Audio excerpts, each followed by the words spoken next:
Thikũ 10 thutha wa andũ a mũciĩ na arata a mũthomi na wakiri Hassan Nandwa kwaga kũmenya kũrĩa arĩ, rĩu nĩ macoketwo nĩ thayũ thutha wake kuoneka hakuhĩ kilomita 200 kuma kũrĩa anyitĩirwo mĩgwate. Anyitirwo mĩgwate tarĩki 29 mweri wa 10 akiuma mahoya mũthigiti-inĩ wa Jamia kaunti-inĩ ya Nairobi.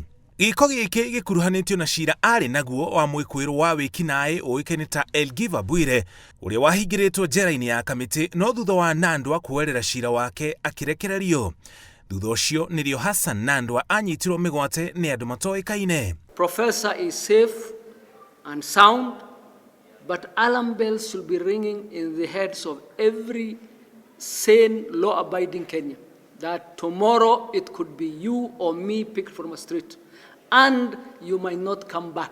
Mwĩkũĩrwo ũrĩa warekereirio Elgiva Bwire onake nĩ anyitirwo mĩgwate na gũkinya rĩu ndoĩkaine kũrĩa arĩ. We pray that Bwire is safe. We don't know whether he's still alive or not. We pray he's come back alive, and we pray that we are going to join hands and continue with this struggle until Kenya goes back to sanity. Ũhoro ũyũ nĩ watũmire rũhonge rwa borithi rũingĩrĩrwo gũkĩrĩkana borithi nĩo manyitire Nandwa mĩgwate, ona gũtuĩka mwaria wa borithi nĩ akoretwo akĩregana na ndeto ĩyo. Kĩama kĩa mawakiri kĩrenda minista wa ũgitĩri Ndagĩtarĩ Fred Matiang'i na mũnene wa borithi Hilary Mutyambai meherio wabici, gĩkiuga nĩ maremetwo nĩ kũgitĩra mũingĩ. Sisi kama mawakili, kama hatutaona hayo mabadiliko ndani ya siku 30, itabidi tuende kotini tushtaki rais pamoja na mwanasheria mkuu, mahakama yaamrishe kwamba hao viongozi wa juu Matiang'i na ndugu zake katika idara ya usalama hawana hulka ya kutosha, hawana nidhamu ya kutosha kuongoza idara muhimu